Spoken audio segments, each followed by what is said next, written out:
자, 이제 몇 문제 남지 않았습니다. 쭉 넘어가셔서 11번 가시겠습니다. 교재는 272페이지. 우리가 수업 시간에 풀어본 그 문제만 풀어보시고요. 풀지 않았던 문제를 풀게 되면 여러분들이 굉장히 힘드실 거예요. 그러니까 시험 문제 적합치 않은 것도 꽤 많이 들어있어요. 문제집이라. 그러니까 우리 수업 시간에 풀어본 것만 반복해서 풀어보는 게 중요합니다. 고기를 열심히 공부하셔가지고 꽉 잡고 있으면 합격하는데 문제가 없어요. 근데 이제 만약에 전선을 넓혀가지고 여기 있는 문제를 내가 다 풀어가지고 다 전곡해가지고 고득점을 받겠다 그러면 힘들어지는 거예요. 그러니까 범위를 좁혀가지고 반복해서 하는 게 중요한 거예요. 자, 교재 11번에 보시면 틀린 것은 했습니다. 1번. 전세권은 말소 기준 권리보다 선순위라고 하더라도 배당 요구하면 죽어버려요. 맞죠? 예외적으로 소멸하죠. 2번. 건재당권은 항상 소멸. 말소 기준이니까 그래요. 3번. 유치권은 말소 기준보다 후순위라도 낙찰자 매수인이 어떻게? 인수. 그죠? 4번. 건재당보다 후순위에 지상권이 있어. 그 지상권 죽는 거예요, 원래 이거. 근데 그게 혹시 경매 등기보다 선순위라도 낙찰자 매수인한테 대항할 수가 없어. 지상권이. 그러니까 순서대로 하면 건저당 순서대로 하면 그 다음에 지상권 그 다음에 경매 등기인가요? 이렇게 1번, 2번, 3번이에요. 말소 기준은 요거 되거나 요거 되거나. 근데 둘 중에 등기부상 요게 빠르다는 거죠. 그럼 여기서부터 말소 기준 없어지기 시작합니다. 이거 소멸이에요, 이거. 소멸이라고. 인수될 게 없어요, 이거요. 기준보다 뒤에 오니까. 그래서 대항할 수 있다고 하는 4번 표현이 틀렸죠. 경매 등기보다는 빠를지라도 말소 기준이 건정보다 늦으니까 이것은 소멸, 말소가 되는 겁니다. 예? 대항할 수 있다는 게 틀렸습니다. 5번. 말소 기준보다 앞에 나오는 지상권, 지역권, 전세권은 살아요. 앞에 온다는 것은 대항할 수 있다는 뜻이에요. 틀린 건 4번이고요. 자, 그 다음에 12번 가시겠습니다. 집행법원은 배당 요구할 수 있는 종기를 법원이 정합니다. 그 배당 요구의 종기라고 그래. 다만 법원은 배당 요구의 종기를 잡을 때 지켜야 될 게 하나 있어요. 그게 뭐냐? 첫 번째 경매하는 날 이전으로 잡아야 돼. 첫 번째 경매하는 날 이전으로 잡아야 돼. 그래야 배당 요구할지 안 할지가 딱 미리 확정돼야 입찰 들어온 사람이 계산이 나와. 그래서 어떤 경우에도 첫 번째 경매하는 날 이전으로 잡도록 돼 있다. 아무 날이나 잡을 수 있긴 한데 시간적 제한이 있다는 겁니다. 굉장히 중요합니다. 1번. 그 다음에 2번. 민사집행법에 따르면 부동산의 매각은 기일 입찰, 그 다음에 기간 입찰. 하나 더 있는데 호가 경매 방식이 있어요. 그러니까 매각을 실시하는 방법은 3가지인 거지. 호가 경매가 빠져있죠. 그래서 2번이 틀린 겁니다. 3번. 배당 요구에 따라서 낙찰자 매수인이 인수해야 될 부담이 바뀌는 경우는 일단 배당 요구했던 채권자는 종기가 지난 뒤에는 이를 철회하지 못한다. 배당 요구의 종기가 지난 뒤에 다시 배당 요구했던 걸 철회해버리면 대항력을 주장하는 거예요. 돌아가는 거예요. 대항력. 그러면 대항력을 주장할 수 있는 그 금액만큼은 낙찰자가 더 부담이 불어나.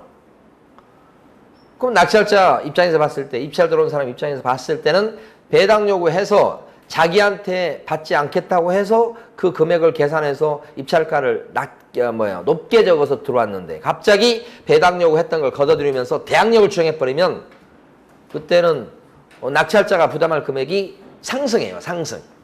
그러면 안 됩니다. 그럼 다시 경매를 취소하고 막 그래야 됩니다. 계산이 틀려지니까 결국은 배당 요구의 종기가 끝난 뒤에는 더 이상 철회를 못합니다. 4번. 차순위 매신고는 신고액이 최고가 매수 신고 금액에서 매수신청 보증금을 뺀 금액을 어떻게 넘었을 때만 가능하죠. 차순위자, 차순위 매신고는 최고가 금액에서 보증금을 뺀 금액, 자기가 써낸 금액이 그 금액을 넘었어야 된다. 이것도 시험에 4번이 나왔던 거라고 그랬습니다. 동그라미 3번 같은 경우도 딱 기출문제는 한 번밖에 안 나왔는데 다시 나올 가능성이 높은 게 3번이에요. 그 다음에 5번은 매각기일 2주 전까지 매각기일과 매각결정기를 공고해야 됩니다. 그랬는데 이것도 아직 안 나왔어요. 이건 아직 안 나온 건데 출제 가능성이 꽤 높은 편입니다. 자, 매각 공고는 언제까지 합니까? 2주 전 공고, 2주 전 공고 이렇게 기억을 해주시고 가만히 보니까 여기 2번 정답집이니 2번 빼고 나머지가 다 중요한 것들이에요. 2번은 다 아시는 거잖아요. 12번의 정답은 2번 틀린 거. 자, 13번 가시겠습니다. 틀린 것은 1번 기일입찰에서 매수인청 보증금액 그것은 매수신고 가격의 10분의 1로 한다. 그렇습니까? 매수인청 보증금은 뭐의 10%예요? 최저 매각 가격의 10분의 1이죠. 매수신고 가격이 아니고 10번 이상 나왔던 거죠. 2번 차순위 매수신고는 신고액이 최고가 매수신고액에서 보증금을 뺀 금액을 넘었을 때만 차순위 매수신고 자격이 있다. 맞죠? 3번 매수인은 매각 대금을 다 낸 때 목적인 권리를 취득한다. 대금 납부하면 소유권 취득하는 거죠. 즉시 취득하죠. 고고고. 4번 가압류 채권에 대항할 수 있는 전세권은 이렇게 나오면 이 전세권이 가압류 채권보다 전세권이 앞에 온다는 거예요. 그럼 인수지. 그런데 전세권자가 예외적으로 배당 요구하고 앉아 있으면 그때는 뭐예요? 전세권 예외적으로 소멸 이렇게 되죠. 맞죠? 그 다음에 5번 재매각 절차에서 종전 매수인은 입찰 매수신청 해올 수가 없어. 재매각 절차는 왜 하죠? 재매각 절차는 왜 하는 거예요? 언제 하는 거예요? 돈 안 냈을 때죠. 돈이 재산이다 기억하시고 대금 납부 안 하면 재매각이에요. 이때는 저감이 있어요? 없어요? 없지요. 종전 채권으로 다시 들어갑니다. 그때 재매각 절차에서 대금을 갖다가 미납했던 사람은 불이익이 두 가지죠. 하나는 걸었던 보증금을 떼이고 또 하나는 재매각 절차에는 다시 입찰 들어올 수가 없고 그런 거니까 매수신청할 수 없고 걸었던 매수신청 보증금은 돌려줄 것을 요구하지 못한다. 몰수된다는 얘기입니다. 틀린 거 1번입니다. 14번입니다. 옳은 거 이번에는 대부분 많이 틀렸겠네요. 1번 기일입찰에서 매수신청인은 보증금으로 매수 가격의 10분의 1에 해당하는 금액을 집행관한테 제공해야 된다. 매수 가격의 10분의 1입니까 이거? 매수신청 보증금 얘기하는 거죠 지금? 뭐의 10분의 1이에요? 최저가 10번 이상이라니까요. 그 다음에 2번 매각 허가 결정이 확정돼버리면 법원은 대금 지급기일을 정해서 매수인에게 통지하고 매수인은 그 지급기일에 대금을 납부해야 되겠다. 맞습니까? 대금 납부는 언제 하는 거예요? 법원이 내라고 한 날까지 내는 거고 법원은 대금 지급 기일을 정하는 게 아니고 기한을 정하는 거라고. 기일을 이렇게 해서 틀리죠? 기한. 기일 그러면 2019년 7월 21일 오전 10시 날짜하고 시간 딱 특정된 시점을 얘기하는 게 기일이고 기한은 7월 21일부터 8월 30일 이런 식으로 기한. 언제부터 언제까지 이렇게 정하는 거고요. 기한. 그 다음에 3번 민법이나 상법 그 밖에 법률에 의해서 우선 매도 청권이 있는 채권자는 매각 결정기일까지 배당 요구할 수 있다. 배당 요구 언제까지 해야 돼요? 배당 요구의 종기까지. 배당 요구 종기 언제죠? 몰라요. 법원이 알아서 잡아요. 근데 법원이 잡을 때는 적어도 첫 번째 경매하는 날 전으로 잡도록 돼 있죠?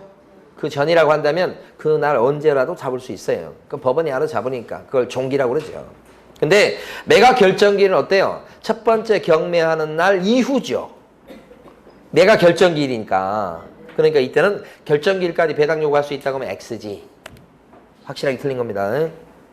4번 낙찰자 매수인은 매각 부동산임의 유치권자에게 유치권으로 담보하는 채권을 변제할 책임이 아까 있다. 아까 양부 뭐 한참 얘기했구만. 낙찰자 매수인도요. 자기 채무는 없는데 그렇죠. 그걸 물어주지 않으면 비키라고 못한다고 유치권자 보고. 그러니까 비키라고 하려면 물어줄 수밖에 없다. 물어줄 뭐요? 책임은 있는 거다. 이렇게. 5번 매각부동산의 전세권은 저당권에 대항할 수 있는 경우라도 전세권자에게 배당 요구를 하면 그러면 어떻게 해요? 원래 전세권은 살아남는 거지만 예외적으로 전세권자가 배당 요구하면 그때는 어떻게 해요? 죽지. 이거 잘 나옵니다. 5번. 네, 그래서 5번은 맞는 겁니다. 자, 15번 보시겠습니다. 15번. 자, 법원에 매수신청 대리인으로 등록된 개업공인중개사 갑은 을로부터 매수신청 대리 위임을 받았다. 그때 갑은 법안에서 정한 최저 매각 가격 2억 원에 부동산 임차 보증금, 자, 임차 보증금 얼마예요? 입찰 부동산 입찰인데 2억 원에 부동산 입찰했는데 보증금은 최저가의 10분의 1이다 그랬어요. 이때 최고가 매수 신고인의 신고액이 2억 5천, 1등이 2억 5천이라는 얘기죠. 그러면 이제 갑이 을의 차순위 매수 신고를 갖다 대리하려면 그 차순위자가 써낸 금액은 얼마를 넘어야 됩니까? 최고가 금액에서 보증금은 최저가 10%니까 2천이네. 2억 5천에서 2천을 뺀 금액을 넘어야 된다. 그러니까 얼마를 넘어야 돼요? 2억 3천. 2억 3천을 썼을 때는 차순위 매수 신고 자격이 없어요. 2억 3천만 원을 뭐요? 넘게 썼어야 되지. 넘게. 5번은 정답이 5번입니다. 16번 갑니다. 중개법인이 경매 의뢰인에게 경매 관련 권리 분석한 내용 중 틀린 것은 그랬습니다. 1번. 자, 경매를 통해서요. 토지 및 건축물을 갖다가 취득하려는 경우에도 부동산 거래 신고를 해야 되겠다. 좀 엉뚱한 게 나온 것처럼 보여요. 근데 잘 보세요. 경매를 통해서 토지 및 건물을 갖다 취득해서 경락받았어요. 그래도 부동산 실거래가 신고하는 겁니까? 부동산 거래 신고는 언제 하는 거예요? 토건, 공지, 매매했을 때만 하는 거예요. 매매만 실거래가 신고하는 의무가 생기는 거예요. 경매로 낙찰을 받았을 때는 실거래가 신고 의무가 없어요. 상속 받았을 때도 없죠. 증여 받았을 때도 없잖아요. 매매 계약을 체결했을 때만 실거래가 신고 의무가 있잖아요. 그러니까 1번은 경매니까 없는 거예요. 실거래가 신고 의무가. 2번. 경매 농지에 최고가 매수 신고인인 경우 1등요. 1등. 농지증을 제출해야 허가 결정 받아낼 수 있죠. 자, 경매가 농지로 넘어갔습니다. 그러면 뭐가 필요해요? 농지증. 언제 갖다 냅니까? 결정기일에. 그래야 허가 난다 이거죠. 3번. 경매 기입 등기 후. 보통 경매 등기가 되면 압류율이 발생한다고 합니다. 그 뒤에 대항 요건을 갖춘 소액 임차인은 아무리 소액 임차인일지라도 경매에 넘어간 뒤에 대항 요건을 갖추고 갖고는 최우선 면제권이 없죠. 최우선 면제권을 추정하려면 소액에 들어가면서 대항 요건을 언제까지 갖춰야 돼요? 적어도 늦어도 경매 등기 전까지 대항 요건을 갖춰야 된다 이거지. 4번 좀 어려워요. 경매를 통해서 허가구역 내 농지를 취득하자 합니다. 자, 그럼 토지거래 허가증 필요할까요? 필요 없죠. 왜냐하면 토지거래 허가는 허가구역 내 기준 면적을 초과하는 토지에 대해서 소유권과 지상권을 설정하거나 이전하는 유상계약일 때 토지거래 허가 받는 거지. 근데 경매는 유상계약이 아니죠. 그러니까 경매로 허가구역 내 땅을 취득한다 했을 때 토지거래 허가증은 필요가 없습니다. 그런데 농지증은요. 필요합니다. 요 두 개는 꼭 알아두시고. 자, 허가증 필요 없습니다. 왜냐하면 유상계약일 때만 허가받는 거니까. 경매는 필요 없어요. 근데 농지증은요. 있어야 됩니다. 방금 전에 했던 거 경매로 낙찰을 받았을 때 부동산 실거래가 신고합니까? 안 하죠. 매매만 한다고 그랬잖아 이거. 이것도 안 하죠. 했던 거잖아요 지금. 네, 정리해 두시고. 막 억지로 암기할 게 아니고 제대로 하나씩 생각을 해보시기 바랍니다. 요 중에서 요게 시험에 잘 나오죠, 요거에? 농지증 이거. 그러니까 4번에 경매를 통해서 허가구역 내 농지를 취득하자 했을 때 토지거래 허가는 받을 필요가 없다. 농지증은요, 있어야 되고, 그런 뜻이고. 5번, 경매 부동산 관련 법정 유상권, 분묘기득권은 그 성립순위에 관계없이 항상 낙찰자에게 인수된다. 맞습니까, 이거? 우리 유치권만 배웠는데 갑자기 이게 나왔어요. 어떻게 된 거야, 이거? 유치권은 낙찰자가 인수해야 될 경우가 있죠. 말소 기준보다 유치권이 뒤에 와도 유치권자의 점유가 경매 등기 전에 개시됐다면, 압류력이 발생되기 전에 개시됐다면 낙찰자는 유치권자의 유치권을 갖다 인수해야 되는 거죠. 또 지금 나온 것처럼 땅 주인 A고요. 건물 주인 A입니다. 근데 여기에 갑의 근저당이 설정된 상태. 근데 여기 경매 넘어갑니다. 이게 무슨 경매예요? 근저당이니까. 강제 경매죠? 임의 경매죠? 임의 경매입니다. 그래서 낙찰자가 B예요. 건물 임자는 누구죠? 그대로 A, B. 땅 임자와 건물 임자가 같았고, 그죠? 근데 여기에 담보 설정이 되어 있는 상태. 그 당시에 건물이 있었고요. 달라졌죠? 그럼 A한테 뭐가 인정돼요? 이게 법정이상권이죠. 인정되잖아요. 이게 366조의 법정이상권이네. 임의경매니까. 이렇게 되겠죠. 관습법상이 아니고. 어쨌든 뭐. 이랬을 때 가만히 보면, 여러분이 B라고 생각해봐. 그럼 여러분이 권리 분석할 때는 그 땅에 대해서 근저당이 위에 있는 거죠, 지금? 여러분 B예요. 땅에 대해서 지금 근저당이 있어요, 없어요? 갑의 근저당이 먼저 있잖아요.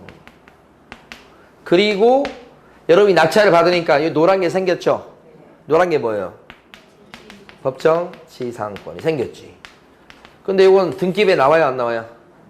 안 나오고도 지금 이 지상권이 A한테 생겨버린 거 아니에요? A의 지상권은 건물에 대한 지상권이 아니에요. 땅에 대한 지상권이에요, 지금.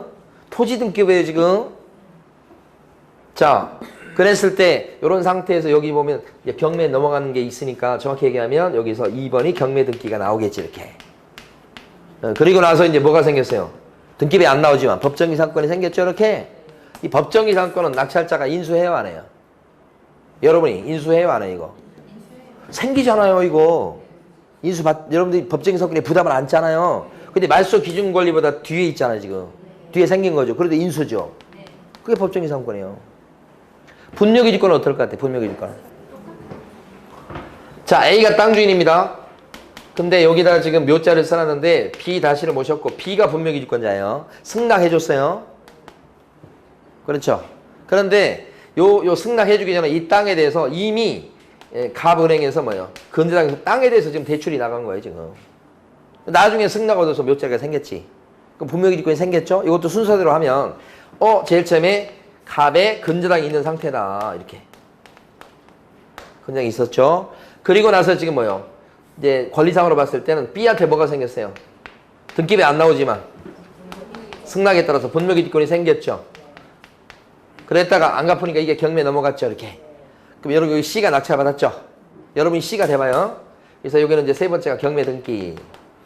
그러면 상식적으로 봤을 때 여러분이 이 땅을 낙찰을 받으면 이 분묘기지권은 어떻게 돼? 분묘기 물건에 물건 낙찰자한테 대항할 수 있잖아요. 승낙 얻어가지고 분묘기지권이 생겼어, 지금 여기 B한테. 그죠? 그러면 판을 필요가 없잖아요. 계속 주장할 수 있죠? 그러니까 여기서 보면 말소기준 권리보다 분묘기지권이 등기부에 안 나오지만 뒤에 생겼네. 없어집니까? 아니지. 여러분 보세요. 인수해야 된다니까, 이거. 물건에 물건 분묘기지권이. 그게 5번이요. 지금 그걸 짧게 써놓은 거예요. 그러니까 인수할 게 유치권만 우리가 자꾸 얘기해서 그렇지 유치권만 있는 건 아니죠? 뭐 또 있어요, 지금 추가적으로?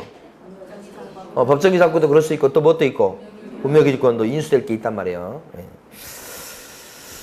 자, 그래서 여기서 틀린 건 1번입니다. 네. 자, 19번 문제를 갖다가 4초 만에 풀어보십니다.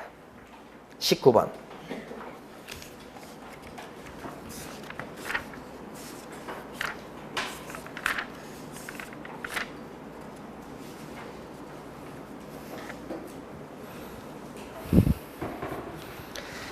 자, 우포늪에 차돌이가 보입니다. 그런 거죠.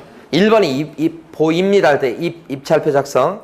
2번이 뭐예요? 우죠. 우포늪 할 때 우자입니다. 우선 매수 신고. 3번 뭐예요?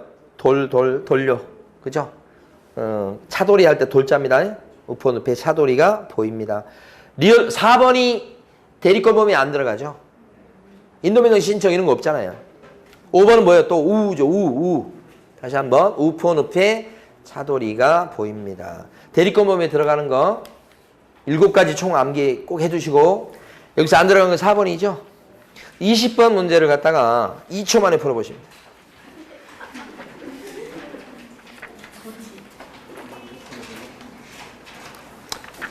이제 몇 문제 안 남으세요? 한 7, 8문제.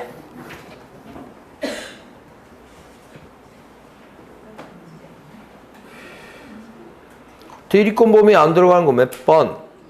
2번. 그래서 2초 만에 풀으라고 하는 거예요. 아까는 4초 만에 풀으라고 그랬잖아요, 지금. 자, 21번 풀어보십니다. 몇 초인지 안 가르쳐 줍니다.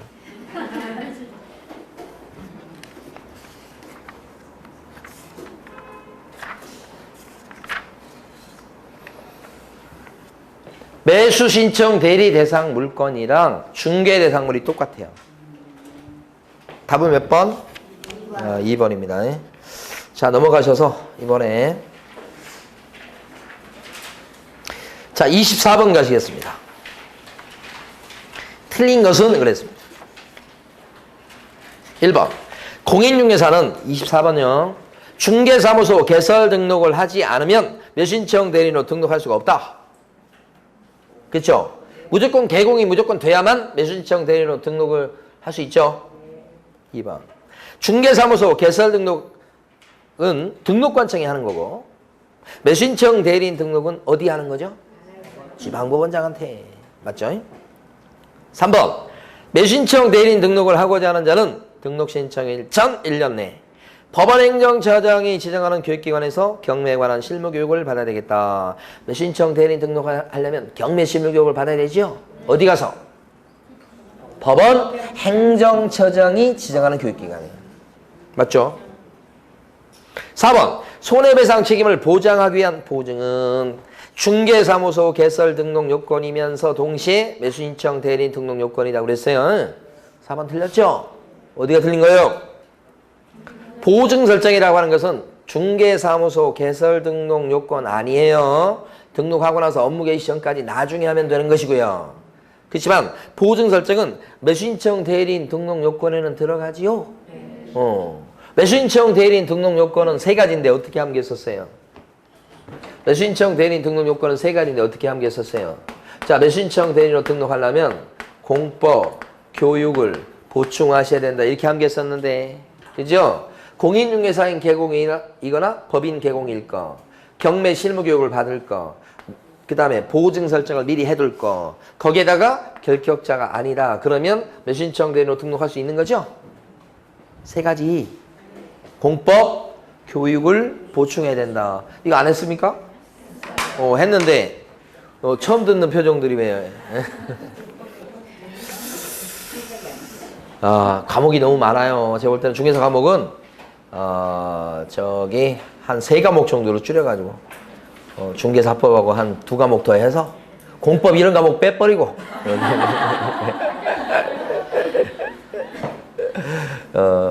민법 결혼 중에 하나 빼고 또 이렇게 해서 나중에 이제 장기적으로 가면 아마 어떻게 될지 모르겠지만 뭐 시험 난이도는 올라가겠습니다만은 또 1차하고 2차가 또 구별될지도 몰라요. 그런 것도 이제 어떻게 보면 좀 고려해 볼 만한 때가 되지 않았는가. 1차, 2차를 같이 합격하라고 그러니까 너무 힘들잖아요. 그래서 그런 것도 이제 나올 수 있는데 하여간 지금 상태에서는 이 자격증 갖고 있는 사람이 많으니까 난이도를 좀 조절하려고 하는데 치중하는 것 같아요. 그리고 지금 지난주에 이번 주구나. 이번 주 초에 제가 아는 부동산 사장님 이렇게 만나서 저녁 식사하면서 얘기를 들어보니까 이 뉴스에서 보셨죠? 부동산 시장이 바닥을 쳤다는 얘기가 좀 한 달 전부터 얘기를 들었거든요. 그래가지고 뭐 부동산 거래 안 되던 아파트 단지의 매물 10개가 순식간에 2주 만에 다 없어졌어요. 와가지고 샀는데 누가 와서 샀느냐? 강남 아줌마들이 와서 샀대요. 그거 끝내줘요. 그 사람들.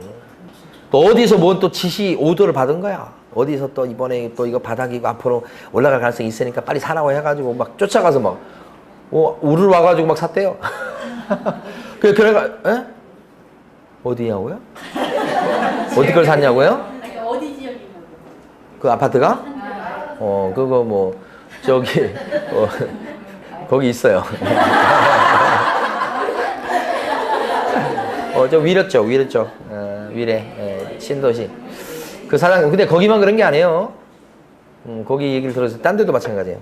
그래서 참, 저는 뭐 바닥이라고 아직 생각을 안 하는데, 알 수는 없는 거죠. 참 이상해요. 이렇게 하면 이제 아마 정부에서는 지금 또 더 강력한 대책을 또 내세우겠다고 지금 또 얘기하잖아요. 화를 불러오는 거예요. 지금도 지금 이게 너무 강력해가지고 이게 될까? 그런데 돈 있는 사람은 또 뭐예요? 또 기회라고 생각하는 경우일 수도 있죠. 왜냐면 대출 받아서 투자하기가 좀 힘들어진 시기가 됐잖아요. 나는 대출 받을 필요가 없는데 돈이 그냥 집에 침대 밑에 가득 차 있는데 그 놀리면 뭐하냐 이렇게 되면서 참 방법이 없어요. 방법이. 자, 그 다음에 5번입니다. 중개사무소 개설 등록 결격 사유와 매수신청 대리인 등록 결격 사유는 서로 다르다 그랬습니다. 다르죠? 다르죠? 네. 그래서 매수신청 대리인 등록 결격 사유 중에 보면 죄를 짓고 2년 동안 결격자입니다. 그런 거 나오잖아요. 중개사무소 개설 등록 결격 사유는 그런 거 없었잖아요. 응? 여러분 이제 빨리 가셔야 될 거 아니에요? 답이 없어. 근데 대답이 없어서 이거 1시까지 좀 해야 되겠네요. 5번 지문은 서로 다른 거 맞아요? 틀린 거 몇 번? 4번. 자, 25번 가시겠습니다. 설명으로 옳지 않은 것은 했습니다. 1번. 개업 공인인계사는 매수신청 대리 행위를 할 때 대리 행위마다 대리권을 증명하는 문서를 갖다가 어떻게 해야 돼요? 제출해야 된다. 다만 같은 날 같은 장소에서 동시에 할 때는 어떻게 해요? 하나의 서면으로 가늠할 수도 있다. 그런 거고요. 2번. 문서는 매 사건마다 내는 겁니다. 여기서 문서는 위임장 얘기합니다. 대리권을 증명하는 문서 있죠?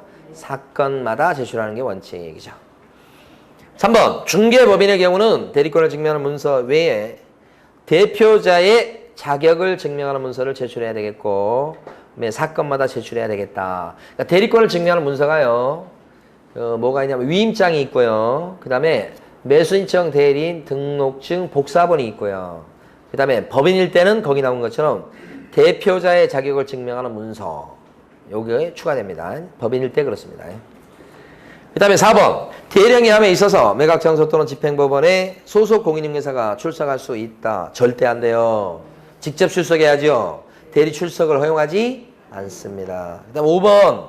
위임장에는 사건번호, 개별 매각이라면 물건번호, 대리인의 성명과 주소, 위임한 내용, 위임인의 성명과 주소를 기재하고 위임인의 인감도장을 날인해 주어야 되겠다. 이렇게요. 맞는 겁니다고. 자, 넘어가셔서 이번에는 28번 보시겠습니다. 틀린 것은 그랬습니다. 1번. 중개업의 폐업으로 인한 중개업 관뒀어요. 그거는 그때는 개공이 아니게 됐으니 매수신청 대리인 등록도 취소가 돼야 되겠죠. 근데 매수신청 대리인 등록 취소가 되면 3년 동안 결격자 요거 붙어야 안 붙어요? 안 붙습니다. 자발적으로 폐업한 거니까 등록 매수신청 대리인 등록 취소는 당하겠습니다만은 3년 안 붙으니까 이 폐업했던 사람이 그냥 다음이라도 한 며칠 있다가 다시 뭐요? 개업 공인인계사로 등록하고서 매수신청 대리인 등록도 당장 될 수 있다는 얘기예요. 3년 안 붙습니다. 결격자 아니다 해놓은 거예요. 2번. 매수신청 대리인 등록을 하고자 하는 개업 공인인계사는 등록 신청일 전 1년 내에 중개사무소가 있는 곳을 관할하는 지방법원장이 지정하는 교육기관에서 경매에 관한 실무교육을 이수해야 되겠다. 그렇습니까? 경매에 관한 실무교육 어디서 받아요? 법원 행정처장이 지정하는 교육기관입니다. 틀렸죠? 지방법원장 아니고. 3번. 법인인 개업 공인인계사의 경우 매수신청 대리행위를 함에 있어 대표자가 매각장소 또는 집행법원에 어떻게 해야 돼요? 직접 출석. 대리 출석 절대 안 된다고요. 4번. 매수신청 대리인으로 등록된 개공은 동일한 부동산에 대해서 이해관계가 다른, 즉 충돌되는 2명 이상의 대리인이 동시에 될 수는 없다. 그 금지행위죠. 그 다음에 5번. 개업 공인인계사는 위임을 받은 경우 사건 카드를 하나씩 작성하고 거기다 날인해가지고 몇 년간 보존하게 돼 있어요? 5년간 보존이다. 맞죠? 자, 그 다음에 29번 가시겠습니다. 자, 옳지 않은 것은 그랬습니다. 틀린 거. 1번. 상단 및 권리분석 보수는 50만 원 범위 안에서 당사자 협의로 결정. 상단 보수는 최고 50이요. 맞죠? 2번. 개업 공인인사는 위임계약 전에 보수의 요율과 보수에 대해서 이를 설명해 주어야 되겠다. 여기 개공이라고 하는 건 매수신청 대리인 얘기합니다. 그래서 위임계약을 체결하기 전에 이거 낙찰 받으시면 얼마 주셔야 되고 낙찰 못 받아도 50만 원 주셔야 되고 미리 다 설명해 주라 이 말이죠. 언제요? 위임계약 전에. 3번. 최근에 만들어진 조문입니다. 보수 지급 시기는 매수신청인과 매수신청 대리인의 약정에 따르기는 하되 없을 때는 약정이 없을 때는 언제죠? 대금 지급 기한일로 한다. 맞죠? 대금 지급 기한일로 한다. 그죠? 무슨 매각 결정기일에 대금을 지급한다 그러면 X 결정기일이 아니고 대금 지급 기한일로 한다. 이렇게 중요한 조문. 4번. 개업 공인인사는 보수를 받았을 때 예규에서 정한 서식에 의한 영수증을 작성해서 서명 날인하고 위임한 사람한테 주고서 지금 보수 받았을 때 얘기입니다. 영수증 써주라 이거죠. 도장도 찍어서 주게 돼 있죠. 그리고 5년간 보관해야 된다. 4번 틀렸어요. 왜 틀려요? 영수증은 예규에서 정한 양식을 써야 되고 거기다 꼭 등록된 도장 찍어야 되고 주는데 보관해야 된다는 의무가 없죠. 영수증은 작성 교부해? 라고만 끝나요. 보관이 없어요. 영수증 작성 교부 보관이 없다고요.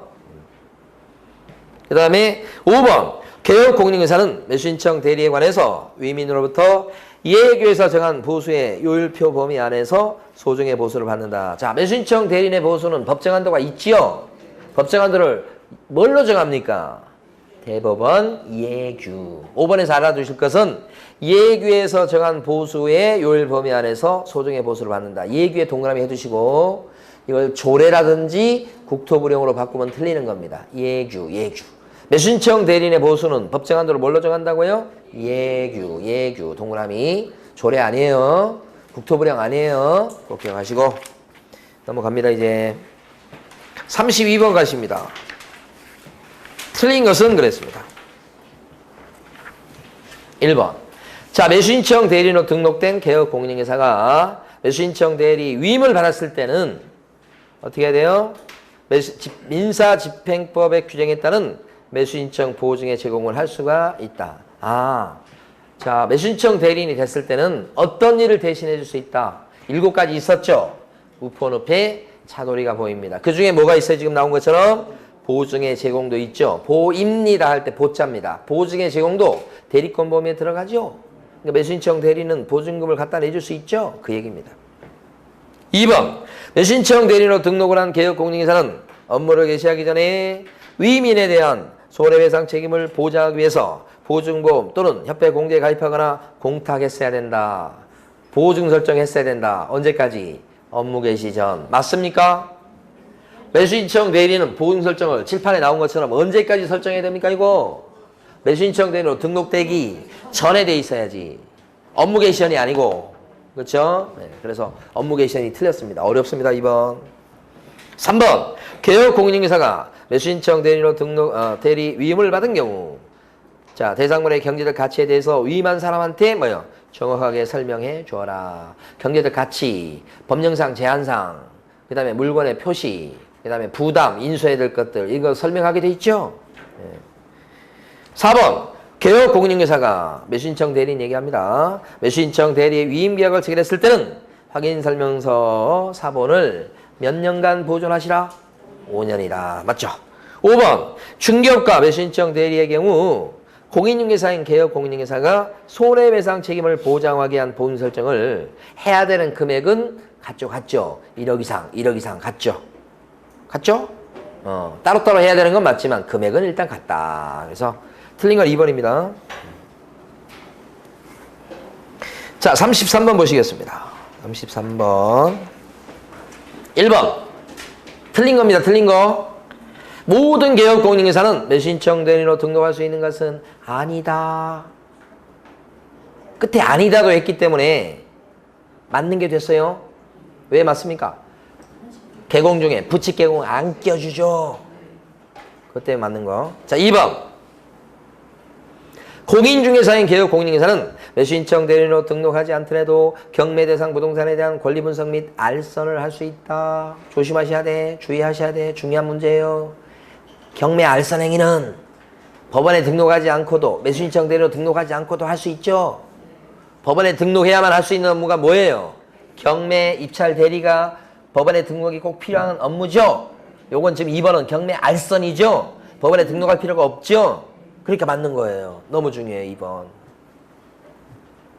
3번. 매수신청 대리는 부도 임대주택의 경매에 있어서 임대주택법 규정에 따른 임차인의 임대주택 우선 매수 신고를 대리할 수 있다. 그죠? 우선 매수 신고 두 개의 경우가 있었죠. 공공 임대주택이 경매에 넘어갔을 때 우선 매수 신고하는 것도 임차인이 대리할 수 있으니까 맞는 거. 4번. 매수신청 대리는 매수신청 대리 대상물의 권리관계, 경제적 가치, 부담해야 될 사항 등에 대해서 위민에게 성실을 정확하게 설명하고 등기부 등본 등 설명의 근거자를 어떻게 하라고요? 제시해라. 맞죠? 5번. 임목에 관한 법률에 따른 임목은 중개 대상물이 될 수 있으나 여기까지 맞죠? 매수신청 대리 대상물은 될 수가 없다. 뒤에가 틀렸죠? 임목도 입찰 대리할 수 있는 대상 물건에 들어갑니다. 쉽네 그거. 자, 그 다음에 35번 보시겠습니다. 틀린 것은 6문제 남았어요. 6문제. 1번. 공인중개사는 중개사무소 개설 등록하지 않으면 매수신청 대리로 등록할 수가 없다. 하여간 개공이 무조건 돼야 돼. 2번. 개업공인중개사는 매수신청 대리를 위임받았을 때는 당해 매수신청 대리 대상물의 경제적 가치에 대해서 위민에게 설명하지 않아도 된다. 설명해야 된다니까. 경제적 가치. 2번 틀렸죠? 답은 쉽네. 3번. 개업공인중개사는 매수신청 대리와 관련된 보수표와 보수에 대해서 위민에게 위임계약 전에 미리 설명했어야 한다. 위임계약 전에 설명하는 거죠. 4번. 개업공인중개사는 대리 행위를 함에 있어서 매각장소 또는 집행법원에 어떻게 해야 돼요? 직접 출석. 5번. 개업공인중개사는 매수신청 대리 업무정지 처분을 받았을 때는 영업정지를 당했네요. 그때는 업무정지 사실을 갖다가 받은 사실을 당해 중개사무소의 출입문에다가 어떻게 표시해야 된다. 만약에 매수신청 대리 등록 취소당하면 붙어있는 경공매 표시를 떼고 영업정지를 당하면 출입문에다가 언제부터 언제까지 어떤 것 때문에 영업정지 당했다고 써붙이고 영업정지 기간이 어떻게 돼요? 매수신청 대리인의 영업정지, 업무정지 기간이요. 1개월 이상? 2년 이하. 매수신청 대리인의 업무정지 기간이요. 1개월 이상? 2년 이하. 이렇게 되지. 그 매수신청 대리인에 대해서 업무정지를 때리는 사람 관청은 어디예요? 매수신청 대리인에 대해서 영업정지, 업무정지 또는 등록 취소 누가 때려요? 지방법원장이에요. 지방법원장. 여기는 수원지방법원장이 매수신청 대리인 보고 업무정지, 매수신청 대리인 보고 등록 취소 한다고요. 응? 자, 5번도 맞고요. 그래서 틀린 것은 2번 이렇게 되고요. 36번 가시겠습니다. 역시 또 틀린 거. 자, 1번. 개업공인중개사의 중개업 폐업 신고에 따라 매수신청 대리인 등록 취소된 경우. 개공이 폐업하는 바람에 매수신청 대리인 등록이 잘렸다는 거지요. 이렇게 되면 등록 취소만 되고 결격사유 기간 3년은 따로 붙지 않죠? 그러니까 등록 취소가 되었지만 3년이 지나지 않는 그 상태에서도 등록 결격사에 해당되지는 않는다. 맞죠? 3년 안 붙는 걸 물어본 겁니다. 2번 물어봤어요. 2번. 개업공인중개사는 매수신청 대리인이 된 사건에 있어서 자기도 매수신청인이 돼서 입찰 신청하는 것은 금지행위죠? 다시 한번. 개업공인중개사는 매수신청 대리인이 된 사건에 있어서 매수신청인으로서 매수신청을 자기가 하는 행위는 해서는 안 되죠. 금지행위. 3번. 개업공인중개사는 매수신청 대리에 관해서 위민으로부터 보수를 받은 경우 그 영수증에는 중개행위에 사용하기 위해서 등록해놓은 인장을 갖다가 찍어야 되겠다. 영수증에도 등록된 도장 찍고 사건 카드에도 등록된 도장 찍고 확인설명서에도 등록된 도장을 찍게 돼 있죠? 네. 4번. 소속 공인중개사는 매수신청 대리로 등록할 수 있다 없다? 없어. 개공만 된다니 개공만. 답은 쉽네요. 5번 매수신청 대리인 등록을 한 개공은 법원행정처장이 인정하는 특별한 경우 사무소의 간판에다가 법원의 회장 등을 표시할 수 있다. 어려워요. 5번. 원래 법은 어떻게 되어 있냐면 자 매수신청 대리는 법원행정처장이 인정하는 특별한 경우를 제외하고는 법원의 명칭이나 휘장을 쓸 수 없다고 돼 있어. 법원행정처장이 특별히 인정한 것을 빼고는 법원의 명칭이나 휘장을 써서는 안 된다. 왜요? 일반인들이 오해할 수 있으니까. 그걸 뒤집어 얘기하면 법원행정처장이 특별히 인정하면 법원의 명칭이나 휘장을 쓸 수도 있다. 그게 5번인 거예요. 5번이 좀 어려워요. 이걸 통해서 알아두시면 돼. 자, 37번 가십니다. 옳은 것은 했습니다. 1번 중개사무소 개설 등록하지 않은 공인중개사라도 매수신청 대리인으로 등록할 수 있다? 절대 안 되고. 자, 2번 매수신청 대리인으로 등록된 개업공인중개사는 매수신청 대리행위를 함에 있어서 매각 장소 또는 집행법원에 보조원을 갖다 대리 출석하게 할 수 있다. 절대 안 되고. 3번 매수신청 대리인이 되고자 하는 법인인 개업공인중개사는 주된 사무소가 있는 곳을 관할하는 지방법원장한테 매수신청 대리인 등록을 해야 되겠다. 법인일 때는 뭐요? 주된 사무소 기준입니다. 관할 지방법원장한테 등록 한 번 하는 거니까 요게 정답 맞는 거. 4번 매수신청 대리인으로 등록된 개업공인중개사는 매수신청 대리인을 위임받은 경우는 법원의 부당한 허가 결정에 대해서 매수신청 대리인은 항고할 수 있다. 매수신청 대리인이 되면 대신할 수 있는 대리행위가 총 7가지가 있죠. 우폰, 우패, 차돌이가 보입니다. 거기는 항고가 없어요. X. 5번 매수신청 대리인으로 등록된 개업공인중개사는 본인의 인감증명서가 첨부된 위임장과 매수신청 대리인 등록증서본을 한 번 제출해버리면 그 다음날부터 대리행위 할 때마다 대리권을 증명할 필요가 없게 된다. 그럼 얼마나 좋겠어요. 그죠? 같은 날 같은 사건에서 동시에 할 때 그때만 면제를 받는 거죠. 한 번 제출하는 걸로 가름해버리죠. 그래서 5번 X죠. 자, 그래서 정답 3번 38번 보십니다. 갑은 매수신청 대리인으로 등록한 개업공인중개사 을에게 민사집행법에 의한 경매대상 부동산에 매수신청 대리를 위임한다고요. 을한테 맡긴다고. 을이 매수신청 대리인 거예요. 틀린 것은 1번 보수 지급 시기에 대해서 갑과 을의 약정이 없을 때는 언제가 되죠? 대금 지급 기한 일로 한다. 맞고. 2번 민사집행법에 따른 자손이 매신고를 할 수가 있다. 대리권 범위를 묻고 있네요. 차돌이가 보입니다. 할 때 차돌이가 보입니다. 자, 3번 을은 매수신청 대리인 등록증을 자신의 사무소 안에 보기 쉬운 곳에 걸어두어야 된다. 그러니까 매수신청 대리인의 사무실에 가면 등록증이 2개 걸려 있어야 됩니다. 중개사무소 개설 등록증이 하나 걸려 있고 매수신청 대리인 등록증도 걸려 있고 2개 걸려 있어야 된다. 매수신청 대리인은 100% 개공해야 되니까 그렇습니다. 3번 4번 을이 중개업을 휴업했을 때 중개업을 스탑하고 있네요. 휴업 자발적으로. 자, 지방법원장은 매수신청 대리인에 대해서 등록 취소까지는 아니고 지금 휴업으로 스톱이 돼 있으니까 매수신청 대리인도 스톱시켜야 되죠. 업무정지예요. 업무정지. 등록 취소 아니고. 5번 을은 매수신청 대리 사건 카드에 중개행위에 사용하기 위해서 등록된 도장을 거기다 사건 카드에다가 사용해서 날인해야 되겠다. 찍어야 되겠다. 맞죠? 네, 자, 마지막 페이지 39번입니다. 39번 문제 좀 어려워요. 옳은 것은 모두 몇 개인가? 좀 어려운데. 기억방. 매수신청 대리인의 보수는 위임계약 전에 설명하고 반드시 확인 설명서에 기재해야 된다. 위임계약 전에 보수에 대해서 설명하라는 거 맞죠? 근데 어디에 기록해야 돼? 사건 카드입니다. 중개보수는 확인 설명서에 보수를 적죠. 매수신청 대리인의 보수는 어디예요? 사건 카드.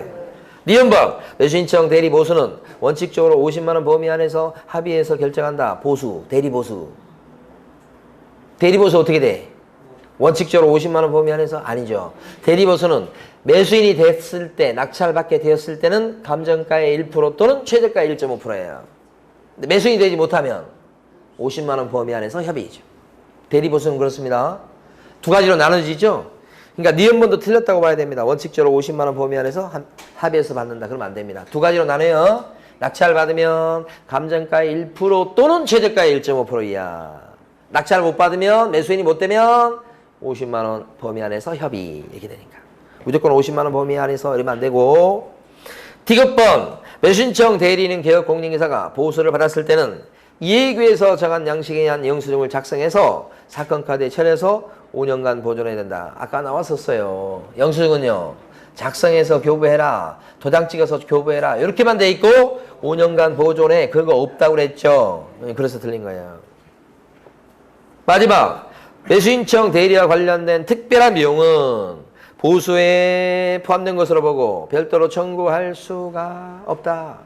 5번 잘 보셔야 돼. 자, 매수인청 대리와 관련된 어떤 비용이 보수에 포함된 것으로 보고 따로 실비로 청구할 수 없습니까? 통상비용이죠. 통상비용을 뭐로 바꿔놓은 거예요, 지금? 특별한 비용. 어려워요. 리얼번.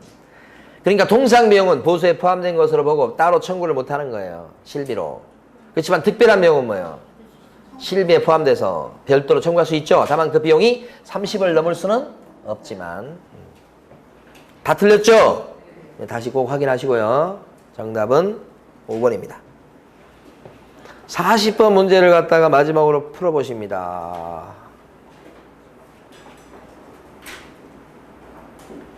(5초) 만에 풀어보십니다.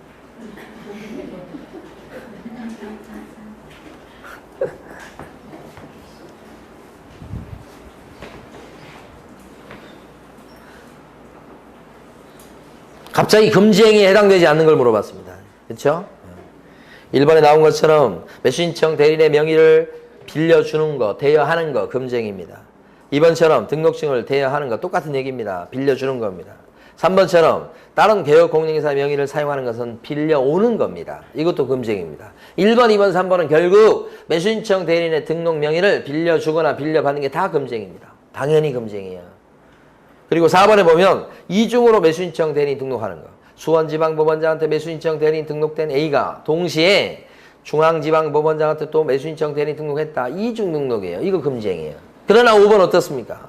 매수인청 대리인이 되면 우편우패, 차돌이가 보입니다고 하는 대리권 범위에 들어가는 7가지를 대신할 수 있죠. 5번이 우선 매수 신고아니에요. 이건 오히려 뭐예요?